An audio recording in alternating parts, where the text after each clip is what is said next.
Good morning dear students.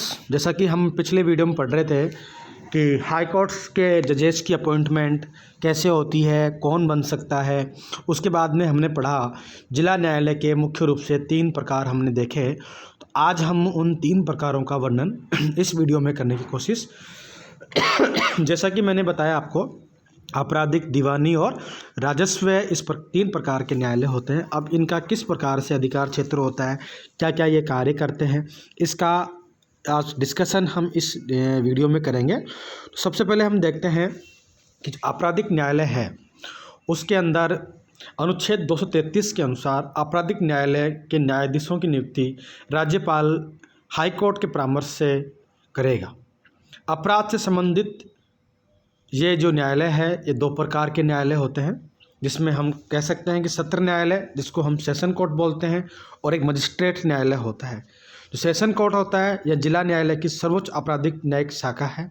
इसका प्रमुख जिला सत्र न्यायाधीश होता है और उसमें 2 अतिरिक्त जिला सत्र न्यायाधीश भी शामिल होते हैं। यह न्यायालय मृत्युदंड भी दे सकता है। सेशन कोर्ट में जो मुखिया होगा वो जिला सत्र न्यायाधीश कहलाता है। मजिस्ट्रेट न्यायालय इसका जो प्रमुख होता है जिला मुख्य न्यायिक मजिस्ट्रेट होता है। इसके अतिरिक्त मुख्य न्यायिक मजिस्ट्रेट, मजिस्ट्रेट श्रेणी फर्स्ट, मजिस्ट्रेट श्रेणी सेकंड और मुंसिफ श्रेणी मजिस्ट्रेट इसमें रहते हैं। इस प्रकार यह न्यायालय केवल 7 वर्ष की सज़ा दे सकता है। मजिस्ट्रेट न्यायालय मैक्सिमम जो होती है वो 7 ईयर तक की सज़ा दे सकता है। और जो आपराधिक न्यायालय हैं सेशन कोर्ट सत्र न्यायालय जो है उसके अंदर हम मृत्युदंड का भी प्रावधान हो सकता है। इसके अंदर जो अपराधी होगा जिसको मृत्युदंड दिया गया है वो अपील सुप्रीम कोर्ट में भी कर सकता है। दूसरे प्रकार के जो न्यायालय हैं दीवानी न्यायालय जिसको सिविल कोर्ट्स कहते हैं। इस प्रकार के न्यायालय में भूमि को छोड़कर भूमि का जो मामला आएगा, लैंड से रिलेटेड जो मैटर होंगे, विवाद होंगे, वो रेवेन्यू जस्टिस या रेवेन्यू न्यायालय में जाएंगे, अर्थात राजस्व न्यायालय में जाएंगे। और जो दीवानी मामले हैं, पैसे टके से लेकर जो संबंधित मामले होते हैं, संपत्ति से रिलेटेड जो मामले होते हैं वो दीवानी में होते हैं। आपराधिक में जो अपराध से संबंधित होते हैं, जो किसी की हत्या कर देना, ऐसे जो मामले होंगे वो आपराधिक न्यायालय में आएंगे। और दीवानी जो मामले हैं उसमें आपको ये याद रखना है कि भूमि के मैटर को छोड़कर, क्योंकि भूमि वाला जो मैटर है वो राजस्व न्यायालय के अंदर जाएगा। जैसे कि मैंने आपको बताया राजस्थान में राजस्व मंडल का जो मुख्यालय है वो अजमेर है। इसके अंदर राजस्व मंडल से नीचे डीएम से लेकर के तहसीलदार तक के अधिकारी इसमें शामिल होते हैं और अपने फैसले सुनाते हैं।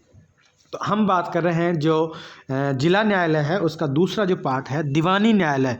दीवानी न्यायालय में जैसा कि आपने देखा, इस प्रकार के न्यायालय में भूमि संबंधी विवादों को छोड़कर, आप इसको अच्छी तरह नोट कर लें, इस जो न्यायालय है दीवानी न्यायालय के अंदर भूमि संबंधी जो मामले उनको छोड़कर अन्य संपत्ति जैसे लेन देन से संबंधित विवादों का हल किया जाता है। और ये भी 3 प्रकार के होते हैं। दीवानी मामले भी 3 प्रकार के होते हैं। मतलब ये जो दीवानी मामला है वो रिलेटेड टू प्रॉपर्टी, लेकिन उसके अंदर आपके ज़मीन का जो मामला है वो रेवेन्यू न्यायालय में जाएगा। इसमें एक लिमिट फिक्स कर रखी 25 से 50,000 और 50,000 से अधिक के जो मामले होंगे वो उनके लिए 3 अलग अलग न्यायालय बनाए हुए हैं। जो अधीनस्थ न्यायालय है उसमें 25,000 तक के मुकदमे लड़े जा सकते हैं या सुनवाई उनकी हो सकती है। मध्यम जो न्यायालय है 25,000 से 50,000 तक की है। और उच्च दीवानी जो मामले हैं उसमें 50,000 से अधिक के मुकदमे की सुनवाई होती है।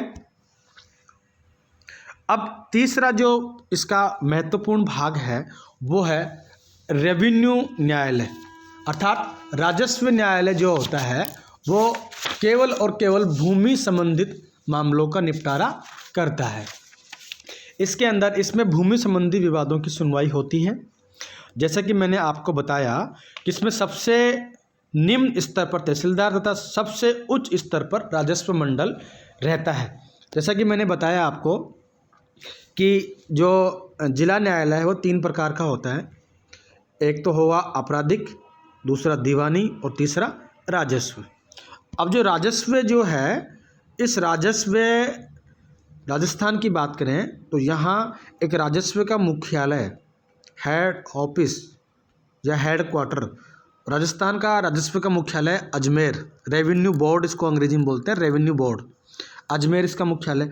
और ये इसमें फिर डीएम होते हैं, हर ज़िले के अंदर डीएम होगा, फिर एडीएम होगा, फिर आपके एसडीएम साहब होंगे, और एसडीएम के बाद में